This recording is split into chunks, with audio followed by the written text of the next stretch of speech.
రక్ష చేస్తానన్నాడు. మళ్ళీ చుట్టారు. ఇంత మందర పర్వతం వీపు మీద తిరిగిపోతుంటే ఆదికూర్మానికి బాధ పెట్టదా అంటే ఆయనకి ఎప్పటి నుంచో కొద్దిగా వీపు దురదెడుతోందంటే గోకేవాడి కోసం చూస్తున్నాడు. అందుకని మందర పర్వతం తిరిగితే ఆయన దురద తీరలేదు అన్నారు పోతన గారు.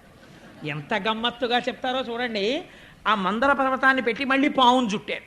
మళ్ళీ వీళ్ళు తలకాయలే పట్టుకున్నారు. ఇది మూఢత్వం. తలకాయలు అట్టుకున్నారు, వాళ్ళు తోకట్టుకున్నారు.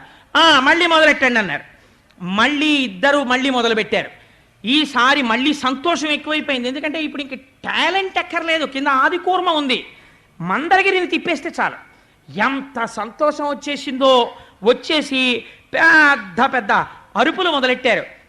తిప్పండి అంటే భుజాలు తరుచుకుంటున్నారు, పేర్లు చెప్పుకుంటున్నారు, బిరుదులు చెప్పుకుంటున్నారు. ఇటువైపు బలి చక్రవర్తి ఉన్నాడు, ఇటువైపు విరోచనుడు పుట్టబోతున్నాడు, మేము ప్రహ్లాదుడి వంశంలో వాళ్ళం అంటున్నారు. పేర్లు చెప్తున్నారు, పెద్ద చప్పుళ్ళు చేస్తున్నారు, అల్లర్లు చేస్తున్నారు, పరిగెడుతున్నారు. ఇటు వాళ్ళు ఇటు పరిగెడుతున్నారు, అటు వాళ్ళు అటు పరిగెడుతున్నారు. ఇటు పరుగు అటు పరుగు, ఇటు పరుగు అటు పరుగు. భూమి అదిరిపోతోంది. ఈ పాల సముద్రాన్ని చిలికేస్తుంటే మొత్తం సముద్రం అంతా పైకి లేస్తోంది, కింద పడుతున్నాయి కెరటాలు. అడుగున ఉన్నటువంటి అనేకమైనటువంటి జీవరాశులు కల్లోల పడిపోతున్నాయి. తిమింగలాలు కూడా ఆ మందరగిరి తిరుగుతున్నప్పుడు దాని అంచులు తగిలి దెబ్బలు తగిలి అటు ఇటు నోళ్లు తెరుచుకుని తిరుగుతున్నాయి. సిద్ధులు, చారణలు, యక్షులు, గంధర్వులు, కిన్నెరులు, కింపురుషులు, దేవతలు ఆకాశంలో నిలబడిపోయారు. ఏమాశ్చర్యం! వాసుకుని తాడుగా పట్టుకుని శ్రీమన్నారాయణుడు కూడా చిలుకుతున్నాడు అని ఆకాశం అంతా నిలబడి చూస్తున్నారు. ఏమిటని? ఈ చప్పుడు ఎంత దూరం వచ్చిందో తెలుసా అండి? ఒక్కొక్క ఫ్యాక్టరీలో ఒక్కొక్కసారి వచ్చిన శబ్దానికి ఊరు ఊరు ఉలిక్కి పడిపోతుందే. అలా ఈ మందర పర్వతం తిరుగుతుంటే అప్పాలవెల్లి లోపల అప్పటికప్పటికి మందరాగము తిరుగన్ చప్పుడు నిండెన జాండము చప్పెడిదే మజుని చెవులు చిందరగొనియన్. ఎక్కడో సత్యలోకంలో భావసమాధిలో ఉన్నాడు చతుర్ముఖ బ్రహ్మగారు. ఈ చప్పుడు ఆయన చెవుల్లో పడి ఆయన బహిర్ముఖుడయ్యాడు. కమండలం పట్టుకుని సత్యలోకంలోంచి బయటికి వచ్చాడు. ఏమిట్రా ఈ అల్లరి, ఏమిటి చప్పుడు అన్నాడు. స్వామి ఆశ్చర్యం, పాలసముద్రం చిలుకుతున్నారు చూడండి, నారాయణుడు కూడా ఉన్నారన్నారు. ఆయన కూడా పైనుంచి కిందకి చూస్తున్నారు. పాలసముద్రం చిలుకుతుంటే హోరెత్తిపోతోంది. చిత్రం ఏమిటో తెలుసా అండి? చిలికేసేటప్పుడు ఎంత సరదాగా ఉందో. ఇంతకుముందు ఎప్పుడు చెయ్యని పని కదా. ఇలా పరిగెత్తడం, అలా పరిగెత్తడం, ఈ పావట్టుకు తిప్పేస్తుండడం. కింద ఆదికూర్మ ఉంది, వీళ్ళకి తెలియట్లేదు, తిరిగేస్తోంది మందర పర్వతం. మంచి సంతోషంగా పరిగెడుతున్నారు. ఈ తిప్పడంలో ఆలోల జలధి లోపల నాలో నహి విడిచి సురలన సురల బరపన్ గీలా కోలాహలమున హాలాహల విషము పుట్టె అవనీనాథ. ఆయన చెప్పేశాడు, హాలాహలం ముందు పుట్టుకొచ్చింది, అమృతం రాలేదు. అది ఒక్కసారి పాలసముద్రం మించి పైకి లేచింది. ప్రళయకాలంలో పుట్టే అగ్నిహోత్రం ఎలా ఉందో అలా ఉంది, వెంట తరుగుతోంది. ఈ దేవతలు, రాక్షసులు వాసుకుని వదిలిపెట్టేశారు. చతుర్ముఖ బ్రహ్మగారు సత్యలోకంలో ఉన్నవాడు, ఆయన కూడా పరుగు మొదలెట్టాడు. ఆయన శ్రీమన్నారాయణుడు రక్షించడం కోసం వాళ్ళతోనే ఉన్నాడండి పరమాత్మ. అందరూ కలిసి పరిగెత్తారు. ఎక్కడికి పరిగెత్తాలి? ఇప్పుడు ఎవరు రక్షిస్తాడు? పర్వతాలు కాలిపోతున్నాయి, గుహలు కాలిపోతున్నాయి, మనుషులు కాలిపోతున్నారు, సిద్ధుల విమానాలు కింద పడిపోతున్నాయి, లోకాలన్నీ అగ్నిహోత్రం ప్రబలిపోతోంది, అరణ్యములు దహించుకుపోతున్నాయి, ప్రాణులు మాడిపోతున్నారు. శని కైలాసము జొచ్చి శంకరుడి వాసద్వారముంజేరి ఈశుని దవ్వారికు లడ్డుపడ్డ తలమంచుంజొచ్చి కుయ్యో ముర్రో విను మాలింపుము చిత్తగింపుము దయన్ వీక్షింపు మంచంబుజానన ముఖ్యల్కని రక్తరక్షణ కళ సంరంభునిన్ శంభునిన్ అంటారు పోతన గారు. పరిగెత్తి పరిగెత్తి కైలాస పర్వతం మీద ఉన్నటువంటి పరమశివుని యొక్క అంతఃపురం దగ్గరికి వెళ్ళి దవ్వారికు లడ్డుపడ్డా. ఏమిటి ఇంతమంది పరిగెత్తుకొచ్చి లోపలికి వెళ్ళిపోతున్నారు? వెళ్ళకూడదని శూలాలు అడ్డెట్టారు. ఉండవయ్యా బాబు, వెనకాల హాలాహలం తరుగుకొచ్చేస్తోందని శూలాలు తోసేసి లోపలికి వెళ్ళి ఇంకా లోపల గదిలోకి వెళ్ళకూడదని అక్కడే నిలబడి కుయ్యో మొర్రో విను మాలింపుము చిత్తగింపుము దయన్ వీక్షింపుమన్ చంపుజానన ముఖ్యల్. పోతన గారు లైవ్ టెలికాస్ట్ అండి, ఘంటం పరిగెడుతోంది కానీ ఇక్కడ దర్శనం చేస్తూ ఆ ఘంటం వెళ్ళిపోతోంది, ఆంధ్రీకరణ. అలాంటప్పుడు అయా మహానుభావ, సాంబ సదాశివ, శంభో మహాదేవ ఇలాంటి స్తోత్రాలు చేయరు.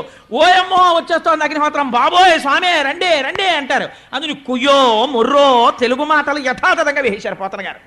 విను మాలింపుము చిత్తగింపుము దయన్ వీక్షింపుమన్ చంబుజానన ముఖ్యల్. బ్రహ్మాది దేవతలు అరుస్తున్నారు బయట. నిలబడుతుంటే పార్వతీ సహితుడై లోపలున్నాడు స్వామి.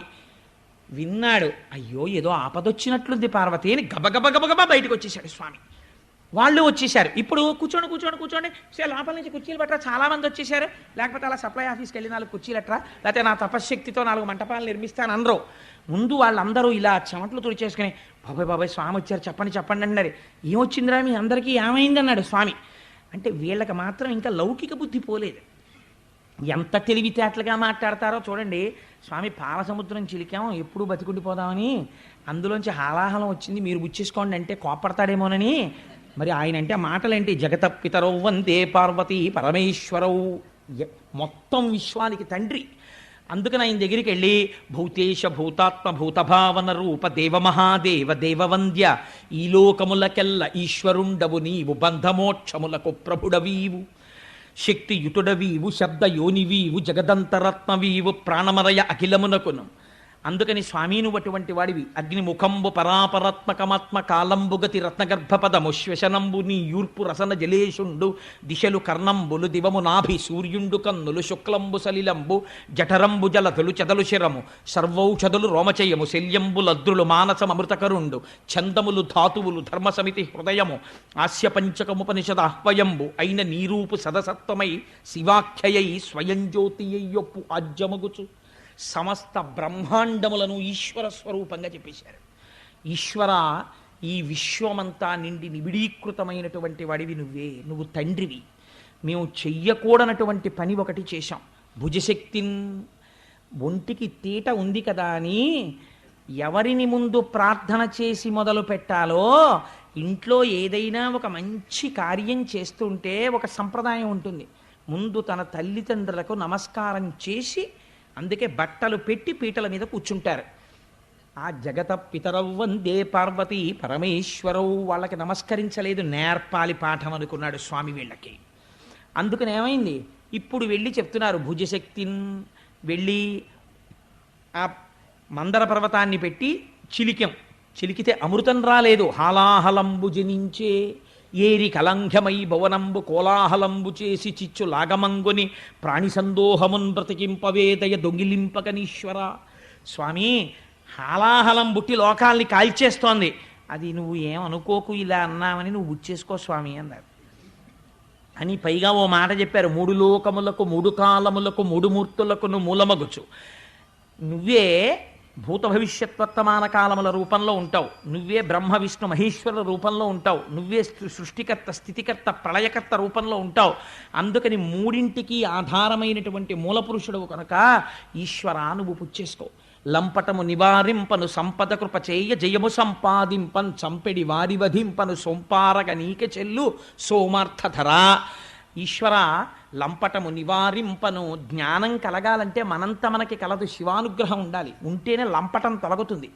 లంపటము నివారింపను సంపద కృప చేయ, జ్ఞానం ఇస్తాడు కాబట్టి ఐశ్వర్యం ఇవ్వడనుకుంటారు చాలామంది. ఐశ్వర్యమునకు అసలైనటువంటి స్థానమేది? మీకు నేను ఒక పరమ యథార్థం చెప్పనండి, శివ పూజ.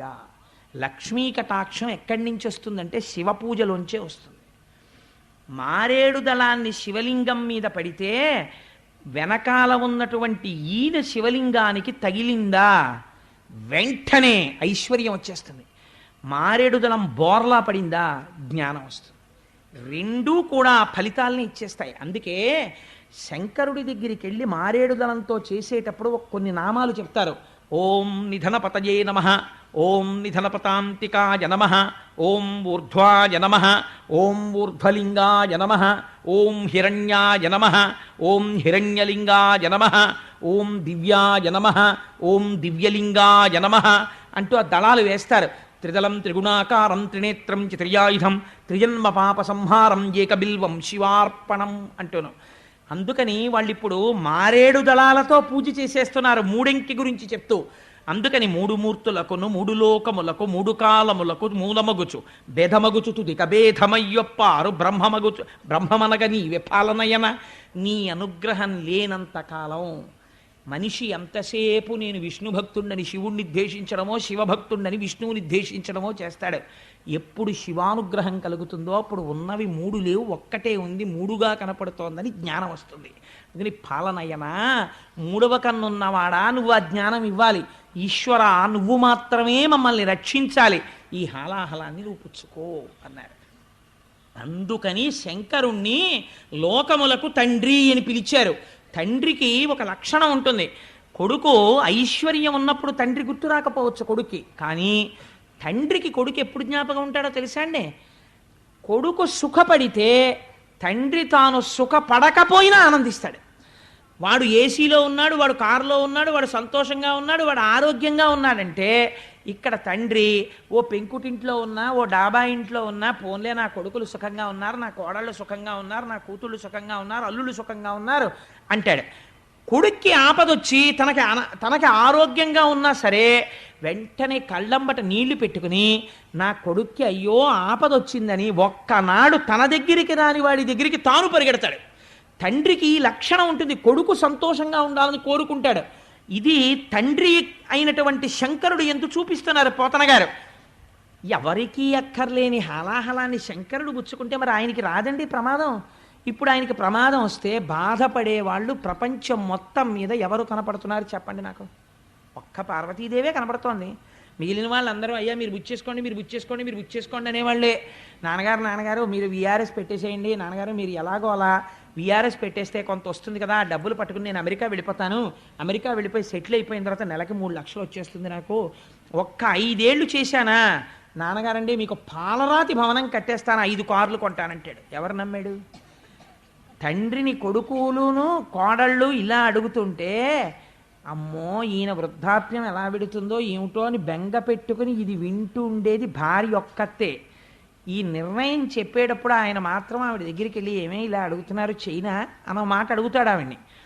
లోకమంతా ఒకలా ఉన్నా తన భార్యతో భర్త ఎలా ఉండాలో, ఎలా ఉంటే తల్లిదండ్రులు అనిపించుకుంటారో చూపిస్తున్నారు పోతన గారు.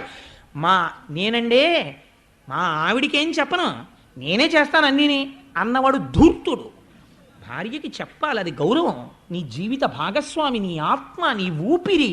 తెలిసి తెలియని వాళ్ళు మగవాడు ఏదో గొప్పవాడైపోయాడు, ఆడది తక్కువైపోయింది అంటారు, కానీ ధర్మశాస్త్రాలు ఎక్కడ అలా మాట్లాడలేదు. ఎక్కడ మాట్లాడినా భార్యకి పెద్దపీట వేసి మాట్లాడాయి. ఆయన ఎవరికి చెప్పాడో తెలుసా అండి? వీళ్ళందరూ వచ్చి ఆయన అడిగితే సరే అబ్బాయి నేను ఆలోచిస్తాను, మరి అది కొంచెం వేడిగా ఉంటుందా, తాగితే ఏమైనా ప్రమాదం వస్తే మీరు ఏమైనా చేసి పెడతారా, అప్పుడు ఇంద్రుడికి అశ్వమేధ యాగం చేసినట్టు మళ్ళీ నాకు ఏమైనా చేస్తారా, మీతో పాటు అశ్విని దేవతలు వచ్చారా, గబుక్కుని ఇమీడియట్ సర్జన్ ఉన్నాడా, ఇవన్నీ ఆయన ఏం అడగలేదు. ఆయన ఎవరితో మాట్లాడో తెలుసండి? పార్వతీదేవి దగ్గరికి వెళ్ళాడు. వెడితే అమ్మవారు చిరునవ్వులు చిందిస్తూ తాంబూలం వేసుకుని కూర్చుంటుంది. ఇంట్లో ఉన్నటువంటి స్త్రీ గృహిణి మధ్యాహ్నం భర్త భోజనం అయిపోయిన తర్వాత తాంబూలం వేసుకు కూర్చుంటే ఆ ఇంటికి ఐశ్వర్యం, సంతానాభివృద్ధి, మహాపతివ్రత లక్షణం. అందుకే పూర్వం అమ్మవారికి తాంబూలం పెట్టి మధ్యాహ్నం అయిన తర్వాత ఆ తాంబూలం తీసుకుని ఆడవాళ్ళు తాంబూలం వేసుకుని తాంబూల చర్వణంతో ఉండేవారు. సరే ఇప్పుడు నేను ఆ తాంబూలం గురించి చెప్పమంటే మహా సంతోషం, అది వేరు విషయం. నేను ఇప్పుడు దాని జోలికి వెళ్ళను అనుకోండి, ఎందుకు వచ్చిన గొడవ, క్షీరసాగరమథనం చెప్పుకుంటే చాలు. అందుకని చెప్పి అమ్మవారు తాంబూలం వేసుకుని ఎంతో సంతోషంగా ఉంది. ఉంటే శంకరుడు ఆవిడ వంక చూసి అన్నాడు, కంటే జగముల దుఃఖము వింటే జల జనిత విషపు వేడిమి ప్రభువయ్యుంటకు ఆర్తుల ఆపద గెంటించుట దాన ఫలము దానం కీర్తి మృగాక్షి. ఈ ఘట్టం విన్నటువంటి వాళ్ళకి కొన్ని కోట్ల జన్మల వరకు 5వ తనం తరిగిపోకుండా కాపాడుతుంది. తెలుసా అండి? అంత గొప్ప ఘట్టం. ఎందుకంటే అమ్మవారి మంగళసూత్రం గురించి వస్తుంది ఇప్పుడు ఈ ఘట్టంలో. అందుచేతనే ఈ ఘట్టాన్ని తేలికగా దాటకుండా పద్యాలు చెప్పే ప్రయత్నం చేస్తున్నాను. కంటే జగముల దుఃఖము వింటే జల జనిత విషపు వేడిమి. చూసావా, నీళ్లలోంచి వేడి పుట్టింది పార్వతి. పిల్లలందరూ ఏడుస్తున్నారు పాపం. ప్రభువయ్యుంటకు ఆర్తల ఆపద గెంటించుట దాన ఫలము దానం కీర్తి మృగాక్షి. ప్రభు అన్నవాడు ఏం చెయ్యాలి? బిడ్డలకి కష్టం వస్తే ఆదుకోవాలి. తండ్రిని నేనుండి ప్రయోజనం ఏమిటి? పిల్లలకు ఆపద వచ్చినప్పుడు రక్షించకపోతే. అందుకని వాళ్ళని రక్షించాలనుకుంటున్నాను పార్వతి. అంటే ఏమిటి దాని ఉద్దేశ్యం? హాలాహలం బుచ్చేసుకుంటానని. అలా అంటే ఆవిడ ఏమైనా వద్దంటుందేమోనని ఇలా నరుక్కొస్తున్నాడు పిల్లల వైపు పెట్టి. ఆవిడెవరు? ఆవిడ ఈ సమస్త బ్రహ్మాండములకు ఆ బ్రహ్మకీట జనని. మాతృత్వం భర్తృత్వాన్ని కూడా తోచేస్తుంది ఒక్కొక్కసారి. పిల్లాడు యొక్క ఆర్తితో కూడినటువంటి ఏడుపు విందనుకోండి అమ్మ, వెంటనే గబగబా వెళ్ళిపోతుంది. అందుకే ఒక నానుడు ఉంటుంది, పెళ్ళైన కొత్తల్లో ఉన్న ప్రేమ పిల్లలు పుట్టాక లేదండి మా ఆవిడకంటుంటారు. పిల్లల మీదకి వెళ్ళిపోతుందంటే ఆ తల్లితనానికి ఉన్న గొప్పతనం అది. అందుకని అమ్మతనాన్ని ఆవిడలోంచి ఉద్భుతం చేస్తున్నాడు శంకరుడు. ఎటువంటి మహాత్యాగండి నా స్వామి. అందుకని అమ్మతో అంటాడు, నువ్వు జగజ్జననివి, పిల్లలు ఏడుస్తున్నారు, తండ్రిని నేను పుచ్చుకోవద్దు పార్వతి, అందుకని పుచ్చేసుకుందాం అనుకుంటున్నాను. పుట్టింటి వైపు నుంచి నరుక్కొచ్చాడు. హరిమది ఆనందించిన హరినాక్షి జగంబులెల్లయానందించున్ హరియును జగములు మెచ్చక కరళము వారించుటొప్పు కమలదలాక్షి. మీ అన్నయ్య ఉన్నాడు కదా శ్రీ మహావిష్ణువు, నారాయణ నారాయణి. రేపు లక్ష్మీ కళ్యాణం ఇంద్రుగాని అందరూ వచ్చి ఆయన్ని దెప్పి పొడుస్తారు. నల్లగా ఉన్నాడు, పెద్ద పెళ్లి కొడుకు వచ్చాడు, బొల్లిగద్దనిక్కి వచ్చి ఇంత గొప్పవాణ్ణి పెద్ద వనమాల వేసుకుంటానంటాడు. లక్ష్మీదేవిని చూసేటప్పటికి ఇలా బుర్ర వచ్చేసాడు, జీలకర్ర బెల్లం పెట్టమని అన్నారు. అప్పుడు ఆయన ఆదుకుని మాట్లాడింది ఎవరో తెలుసా అండి? రేపు ఆ ద్విపద చెప్తాను, మీరు తెల్లబోదురు కానీ వింటే నిజంగాను. ఆయన పోలికలతో ఉన్న నల్లటి పిల్ల ఎవరో తెలుసా అండి? పార్వతీదేవి. నారాయణి మా అమ్మే, అందుకే నల్లగా ఉంటుంది పార్వతీదేవి. ఆవిడ వచ్చి నారాయణుణ్ణి ఎంత వెనకేసుకొచ్చిందో మీకేం తెలుసు. నలుపు గొప్పతనం ఎంతో అసలు ఆ నలుపు గురించి మాట్లాడుతుంది. నల్లగా ఉన్న వాళ్ళందరికీ అభయమే. అలాంటివి చెప్పి ఏమిటో నలుపు అంటారు, మా నలుపులో ఎంత నాణ్యం ఉందో అని చెప్పుకోవచ్చు. అంత నలుపు గురించి చెప్పింది ఆవిడ ఆ రోజున. రేపు వస్తుంది పార్వతీ లక్ష్మీ కళ్యాణంలో చూద్దురు కానీ. అందుకని అటువంటి తల్లి కదా ఆ నారాయణుడు. నారాయణి స్త్రీ రూపంలో ఉంటే పార్వతీదేవి, పురుష రూపంలో ఉంటే శ్రీ మహావిష్ణువు. అందుకే ఇద్దరు అలంకార ప్రియులై ఉంటారు. ఇద్దరూ ఈశ్వరుడి పక్కకే చేరిపోతారు, పరమశివుడి పక్కకి. అందుకని చిత్రం ఏమిటంటే ఈ పార్వతీదేవి వంక చూసి చెప్తున్నాడు, మీ అన్నయ్య స్థితికారుడు, లోకాలన్నింటినీ నిలబెట్టాలి. లోకాలకు ఇబ్బంది వచ్చింది, మీ అన్నయ్య కూడా వచ్చాడు. బావమరిది బతకగోరుతాడు. బావమరిది వచ్చినప్పుడు పెద్ద అతిథి. మరి నేను ఆయన్ని సంతోషపెట్టద్దు, ఇవాళ నేను ఆయనకు ఉపకారం చేయదు, మీ అన్నయ్య ఏమైనా అనుకోడు, నా వల్ల అలా అవుతుందో అంటే అందుకని నేను చేసేస్తాను. వాళ్ళది ఎంత పవిత్రమైన అనుబంధం అండి. ఈ శివకేశవుల మధ్య భేదాలు చెప్పే వాళ్ళకి నోళ్ళు ఎలా వస్తాయో నాకు అర్థం కాదు, ఏ పురాణంలో లేనిది. అందుకని హరిమది ఆనందించిన హరినాక్షి జగంబులెల్లయానందించున్ హరియును జగములు మెచ్చక గరళము వారించు టొప్పు కమలదలాక్షి. భక్షింతు హాలాహలమును రక్షింతును ప్రాణికోట్లు మధుర. నేను తినేటప్పుడు ఎలా తింటానో తెలుసా? రక్షింతు ప్రాణికోట్లను భక్షింతును హాలాహలము మధుర పలరసము క్రియన్ వీక్షింపుము నేవు నేడు అని నేను ఇప్పుడు ఒక చిన్న ద్రాక్ష పండు తినేసినట్టు తినేస్తాను పార్వతి ఈ హాలాహలాన్ని. దానివల్ల నాకేమైనా ఇబ్బంది వస్తుంది అనుకుంటున్నాయేమో, ఏం భయం లేదు. నువ్వు అలా చూస్తుండు. ఎలా తింటానో తెలుసా? తినేటప్పుడు పండు నోట్లో పడేసుకుంటాను. రక్షింతు ప్రాణికోట్లను, ఈ ప్రాణికోట్లన్నింటినీ రక్షిస్తాను. ఇదొక దివ్యమైన లీల, నా లీల. ఈ లీల చూసి మనసులో అనుభవించిన వాడికి రక్షణ. అందుకని నాకు ఇప్పుడు కొత్త బిరుదునామం వస్తుంది. నువ్వేం చేస్తావో తెలుసా? హాయిగా అలా కూర్చుని వీక్షింపుము నీవు నేడు వికచాబ్జముఖి. ఇంత మాత్రం బెంగెట్టుకోక మా ఆయనకి ఏమవుతుందోనని అని చక్కగా సంతోషంగా అలా చూడు, నేను ఎలా తినేస్తానో చూద్దుగలిగి అన్నాడు. అంటే ఆవిడంది, సరే మీకు ఎలా ఇష్టమైతే అలా చేయండి. భార్యలు సాధారణంగా ఓ మాట అంటుంటారు, వాళ్ళకి కొంచెం ఇష్టం లేని పని ఏమో అనుకున్న దాన్ని చేయడానికి ఈయన పెద్ద పునాది వేస్తాడు. వేసి ఈశ్వరి అంటే నాకు నోటికి గబుక్కుని వచ్చేస్తుంది. ఏదో ఇలా చేస్తే మనకి చాలా మంచిది, చక్కగా ఏమిటి మనుష్యులమై పుట్టి చక్కగా మనం చేసిన తర్వాత ఓ పుణ్యకార్యం చెయ్యాలి కదా, ఏం పర్వాలేదు, అంతగా అయితే వచ్చే నెల జీతంలోనో ఎక్కడో మనం దాచుకుందాం ఓ 1000 రూపాయలు, ఈ నెల ఇలా ఖర్చు పెట్టేస్తే బాగుంటుందని నేను అనుకుంటున్నాను, మళ్ళీ కాలము దేశము అన్నీ కలిసి వస్తాయా అని ఇన్ని చెప్తే ఆవిడ ఏమంటుంది, ఓహో వీడికి అటువైపు ఉంది, అందుకని ఇంత ప్రణాళిక చెప్పాడు మనకు అనుకుని, మీకు ఎలా ఇష్టమైతే అలా చేయండి అంటుంది కదండి. అలాగే అంది పార్వతీదేవి, మీకు ఎలా ఇష్టమైతే అలా చేయండి అంటే. కళ్ళు తిరిగి కింద పడిపోయినవాడు పరీక్షిత్. ఏమయ్యా లోకమంతా హలాహలం పుచ్చుకోమంది, ఎంత మంచం మీద ఉన్న మొగుడైనా పెళ్ళం ఏమంటుంది, నా పసుపు కుంకాలు నిలబడితే చాలంటుంది, కానీ ఆయనకో 4 మాత్రలు వేసి లాగే అవతల బారేద్దరు అంద కదా. అలాంటిది ఆయన థమ్సప్ పుచ్చుకుంటున్నాడా, కోకోకోలా పుచ్చుకుంటున్నాడా, హాలాహలం పుచ్చుకుంటున్నాడు.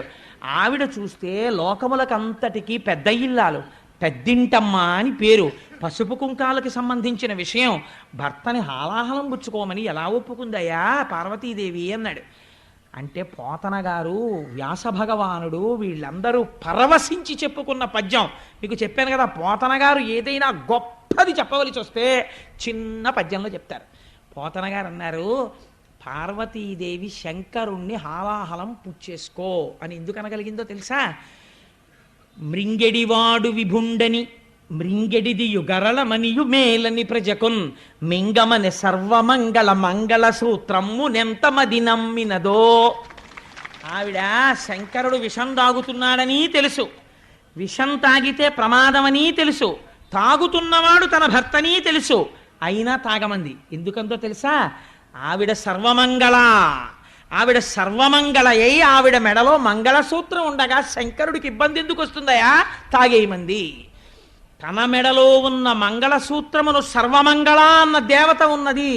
అందుకే స్త్రీ నిద్రలేస్తే పక్కన ఉన్న భర్త పాదములకు నమస్కరించరు, లేవగానే ముంద తాళిబొట్టు తీసి నమస్కరిస్తారు.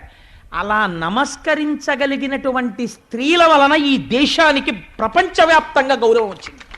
లేకపోతే ఎక్కడుందండి ఇటువంటి స్త్రీ జాతి వేరొక దేశంలో? ఇవాళ కలిసి ఉంటే కలిసి ఉండడం, పప్పు మాడిపోయిందంటే విడాకులు ఇచ్చి వెళ్ళిపోవడమే. కానీ ఎంత ధూర్తుడైనా లేవగానే ఇలా కళ్ళకద్దుకొని, అమ్మా సర్వమంగళ, నన్ను కొట్టిన గాడిద కొడుకు కూడా ఇలాగే బతికుండాలని కోరుతుంది ఆ స్త్రీ. ఇది స్త్రీ జాతి ఔన్నత్యం ఈ దేశంలో. దీని గురించి తక్కువ చేసి మాట్లాడడం ఎప్పుడూ చేయలేదు పురాణాల్లో. కాబట్టి మంగళసూత్రము నెంతమది నమ్మినదో, శంకరుడి జీవనమునకు హేతు పార్వతీదేవి మెడలో మంగళసూత్రం అని తీర్పిచ్చారు పోతన గారు. మా శంకరాచార్య స్వామి అయితే సౌందర్యలహరిలో ఇంకో అడుగు ముందుకేసి, సుధామప్యాస్వాద్య ప్రతిభయజరా మృత్యుహరిణీం విపద్యంతే విశ్వే విధిశతమఖముఖాత్యాది విశద కరాళం యక్షేళం కబలతవ తక్కాల కలనా నశంభోస్తన్మూలం తవ జనని తాటంక మహిమ అన్నారు. అమ్మా, ఆనాడు శంకరుడు ఏమిటో వెళ్ళాడు, హాలాహలం మింగేశాడని తెలియక వీళ్ళందరూ చెప్పుకుంటారు. ఆయన గొప్పే ఉందమ్మా, అలా మింగేశాడంటే కారణం నీ చెవులకు పెట్టుకున్న తాటంకాలమ్మా అన్నారు. ఆడదాని సౌభాగ్య వస్తువుల్లో చెవులకు పెట్టుకునేటటువంటి ఆభరణాలు ఒకటి. ఎట్టి పరిస్థితులలో భర్తకి చెవికి ఆభరణం లేకుండా కనపడకూడదు స్త్రీ.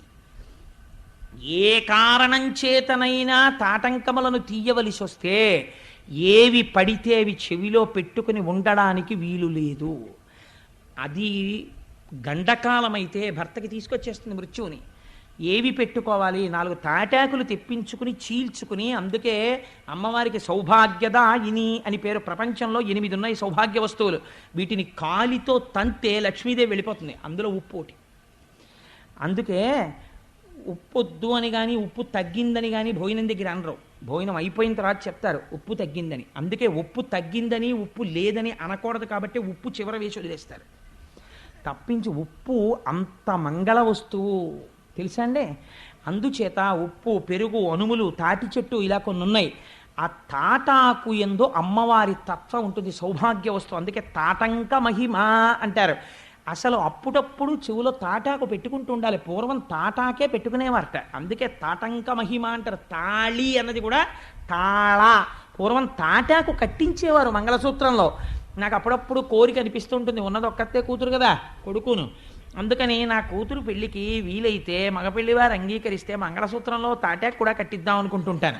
తవజని తాళ కదా, అది కదా సౌభాగ్య వస్తువు అని. అందుచేత ఆ తాటి ఆకు ముక్క చెవిలో పెట్టుకుని ఆభరణాన్ని తీయాలి తప్ప అలా ఎప్పుడు పడితే అప్పుడు చెవికి ఉన్న ఆభరణం తీయకూడదు. ఒకవేళ తీసినా భర్తకి కనపడకూడదు. ఆ చెవికి ఆభరణాలు లేనప్పుడు చెప్పాలి, ఏమంటే మీరు కాసేపు నన్ను చూడకూడదు అని చెప్పాలి. చెప్పి మళ్ళీ ఆభరణం కడుక్కుని మళ్ళీ పెట్టుకున్నాక భర్తని చూడాలి. ఈలోగా గబుక్కుని ఎవరైనా చూస్తారేమో అని తాటాకు పెట్టుకుని ఉండాలి. చెవి ఆభరణానికి మన ధర్మశాస్త్రంలో అంత గొప్ప స్థానం ఉంది. అది భర్త ప్రాణాలని నిలబెడుతుంది చెవి తాటంకం. సరే, అందుచేత అమ్మ మంగళసూత్రము నెంతమది నమ్మినదో, ఆ తల్లి మంగళసూత్ర మహాత్యమయ్యా. తన చుట్టూంచుర సంఘముల్ జయ జయద్ధానంబులన్ బొబ్బిడన్ ఘనగంభీరవంబుతో శివుడు లోకద్రోహి హుంపోకు రమ్మని కింగేల తమల్చి కూర్చి కటిగానంకించి జంబూపలంబున సర్వంకచమున్ మహావిషము నాహారించి హేలాగతిన్. దేవతలందరూ జయ జయధ్వానాలు చేస్తుంటే శంభో శంకర హరహర మహాదేవ అని అరుస్తుంటే సింహాసనం దిగి ఎదురొచ్చి, ఎక్కడికి పోతావే హలాహలమా రా అని ఆయన ఎదురెళ్ళి దాన్ని పట్టుకుని చేతిలో పట్టుకుని నలిపి ఉండ చేసి నేరేడు పండంత చేసి గభాల నోట్లో పడేసుకుని మింగేశాడు. మింగేస్తే మరి ఆయనకి ఏమైపోలేదా అని అనుమానం వస్తుందేమో అని వెంటనే పోతన గారు చెప్పారు, కడలంబారవు పాప పేరు వడలన్ ఘర్మంబు జాలంబు పుట్టదు నేత్రంబులు నెర్రబారవు నిజ జూటాచంద్రుడున్ కందడున్ వదలాంభోజము వాడదా విషమును ఆహ్వానించుచో డాయుచో పదిలంబై కడిచేయుచో దిగుచుచో భక్షించుచో మృంగుచోన్ ఎదురెళ్ళినప్పుడు కానీ, పట్టుకున్నప్పుడు కానీ, ముద్ద చేసినప్పుడు కానీ, నోట్లో పెట్టుకున్నప్పుడు కానీ, మింగినప్పుడు కానీ వేడి చేసి ఓ పొక్కు పుట్టలేదు ఆయన ఒంటి మీద. ఇంత చల్లటి చంద్రుడు కందిపోలేదు. పిల్లపాములు ఆయన ఉంగరాల కింద పెట్టుకుంటాడు, చుట్టుకుంటాడు. ఓ పిల్లపాము వేడిగా ఉందని పక్కకి జారిపోలేదు. అలా నవ్వుతూ కూర్చున్నాయి. ఆయనకి ఒంటి మీద ఓ పొక్కు ఎక్కలేదు, ఓ వేడి చేయలేదు. అలా చల్లటి చూపులతో అలాగే ఉన్నాడు. శంకరుడి పాదములను నమ్ముకున్నవాడు కూడా హాలాహలం లాంటి కష్టం వచ్చినా అలాగే ఉంటాడు చల్లగా. నా స్వామి పాదములు పట్టి ఉన్నాడు కాబట్టి వాడికి బెంగ ఉండదు. అందుచేత కానీ హరుడుగళమునందు హాలాహలము పెట్ట కప్పు కలిగి త్వరని కడుపు నొప్పి అని సాధురక్షణం సజ్జనులకు నిన్న భూషణంబు కాదే భూవరేంద్ర అంటారు పోతన గారు. ఆయన నోట్లో పెట్టుకుని మింగుదాం అనుకున్నట్ట, ఇక్కడ దాకా వెళ్ళింది కంఠంలోకి. ఉదరము లోకంబులకును సదనంబగు టెరిగి చటుల విషాగ్నిన్ కుదురుకొనే కంఠబిలమున పదిలంబుగా నిలిపే సూక్ష్మఫలరసము క్రియన్. తీరా మింగేద్దాం అనుకుంటే అయ్యో కడుపు నిండా అధోలోకాలు ఉన్నాయి, పైన ఊర్ధ్వలోకాలు ఉన్నాయి. మింగేస్తే అధోలోకాలు కాలిపోతాయని మింగలేదుట, కక్కితే ఊర్ధ్వలోకాలు పోతాయి. పైకి వదలలేదు, కిందకి వదలలేదు, ఈ కంఠంలో పెట్టుకున్నట్టే. పెట్టుకుంటేట చాలా సంతోషించింది. ఎవరోట తెలుసా అండి? పార్వతీదేవిట. ఎందుకోట తెలుసా? భాగవతంలో లేదు కానీ నేను కలిపి చెప్తున్నాను. శంకరుడు మహాజ్ఞాని, తెల్లగా మెరిసిపోతుంటాడు. అసలు ప్రపంచంలో అందం ఎవరిదో తెలుసా అండి? శంకరుడిది. లింగ పురాణంలో చెప్తారు శివుడి అందం అంటే ఎలా ఉంటుందో. సామాన్యమైన అందం కాదైంది. అప్రాకృత శరీరం తం అతిమన్మథరూపిణం ఘృతరీతి ఘనీభూతం సచ్చిదానంద విగ్రహం. అలా ఉంటాడు ఆయన, పేరుకున్న నెయ్యిలా ఉంటాడు, అంత తెల్లగా. అటువంటి మహాత్ముడు మహాజ్ఞాని. మెళ్ళో ఓ పూసల గొలుసు కూడా వేసుకోడు బంగారంది. పార్వతీదేవో సమస్త ఐశ్వర్యములకు ఆటపట్టు. అమ్మవారికి కోరికుండేదట, మా ఆయన కూడా చక్కగా ఏమైనా నీల పతకం ఉన్న గొలుసు ఒకటి వేసుకుంటే ఎప్పుడైనా అలా ఉత్తరీయం వేసి కూర్చుంటే, తెల్లటి గుండెల మీద నీలం పతకంతో గొలుసు వేసి కూర్చుంటే ఎంత బాగుంటాడో అనుకునేదిటే. ఎప్పుడైనా వెళ్ళి ఏమండి ఈ పండక్కి అయినప్పటికీ అక్కర్లేదు, ఈ పావులు చాలు అనేవాడు నాగభూషణుడు. అందుకని చంద్రోద్భాసిత శేఖరే స్మరహరే గంగాధరే శంకరే సర్పైర్భూషిత కంఠకర్ణ వివరే నేత్రోద్ధ వైశ్వానరే దంతిత్తకృత సుందరాంబరధరే త్రైలోక్య సారే హరే మోక్షార్థం కురు చిత్త వృత్తి మమలాం అంతైస్తు కింకర్మభిహి అంటారు శంకర భగవత్పాదులు. ఆయన చేసిన లీలల వల్ల ఆయనకి ఆభరణాలు వచ్చాయి. అందుకని నాగాభరణుడు ఆయన. అందుకని ఆయన ఏం పుచ్చుకోడు. కానీ ఇవాళ కంఠంలో నీలంగా ఉండిపోయిందిట ఆ విషం. ఉండిపోతే పార్వతీదేవి అనుకుందిట, అబ్బాయి నాళ్ళకి నీలమణి పెట్టుకుంటే కంఠం నీలంగా కాంతి పడి ఎలా ఉంటుందో మా ఆయన అలా ఉన్నాడని పొంగిపోయిందిట. లోకం పొంగిపోయిందిట. కడుపులోకి తీసుకోలేదు, బయటికి వదలలేదు, కంఠంలో పెట్టుకున్నాడని లోకం పొంగిపోయిందిట. అప్పటి నుంచి ఆయనకు పేరు వచ్చింది, నీలలోహితుడు నీలగ్రీవుడు అని. ఆయనకి నీలకంఠుడు అని పేరు. నీలకంఠ అని పిలిస్తే చాలట, ఓహో ఎవడో నేను చేసినటువంటి లీల స్మరించి పిలుస్తున్నాడని పొంగిపోతాట. అందుకే హాలాహల భక్షణ కథ హేలాగతి విన్న వ్రాయ నెలమిపటింపన్ వ్యాళానల వృశ్చికముల పాడైచట రెట్టి జనులు భయవిరహితులై. 3 ప్రమాదములు హాలాహల భక్షణం విన్న వాళ్ళకి జరగవు. ఏమిటో తెలుసా అండి? హాలాహల భక్షణం కథ విన్న వాళ్ళకి పాము కరవదు. హాలాహల భక్షణం కథని నమ్మిన వాళ్ళకి తేలు కుట్టదు. మీకు నేను ఆశ్చర్యకరమైన విషయం చెప్పనా? నేను ఒకసారి హాలాహల భక్షణం చదువుకుని ఓ 4 రోజులు పోయిన తర్వాత మా ఆవిడ భోజనానికి పిలిస్తే, ఈ హాలాహల భక్షణం వింటే తేలు కుట్టదన్నారు కదా అని ఏదో ఆలోచిస్తూ, మా పెద్దాపురంలో మా మామగారి ఇళ్లలో తేళ్ళు ఎక్కువ ఉండేవి. నన్ను ఎప్పుడు తేలు కుట్టలేదు ఈశ్వరానుగ్రహం వల్ల. అందుకని ఎప్పుడన్నా కుట్టేస్తుందేమో అని భయం నాకు. అందుకని ఓ రోజు పైన చిడత ఇలా వేస్తూ ఏమిటే అని ఇలా అన్నాను. అని ఇలా చూసేటప్పటికీ కరెక్ట్గా గడి ఇలా తిప్పడానికి చెయ్యిలా తిరిగింది, తేలు కొండిలా కొట్టింది. ఈ వేలు ఇలా దాటిపోయింది, కొండి తగిలింది. అంటే ఈ వేలు మీద తగలవలసింది, అంత గురి చూసి కొట్టినా కొండి తగలలేదు, ఆగిపోయింది. మీకు ఆశ్చర్యకరమైన సంఘటన చెప్పనండి. హాలాహల భక్షణమే నన్ను రక్షించిందేమో. నేను సామర్లకోటలో ఉద్యోగం చేసే రోజుల్లో ఒకసారి స్కూటర్ హెడ్లైట్ వేయడం మర్చిపోయి వచ్చేసాను. వచ్చేస్తే పెద్ద నల్ల త్రాసు తిరుగుతుండేది, రోడ్డుకు అడ్డంగా పడుకుంది. నా వెనక కూర్చున్న ఆయన చూసి, ఆవిడ పాము తిరుగుతున్నట్టుందండి అన్నాడు. టక్కన లైట్ వేసాను.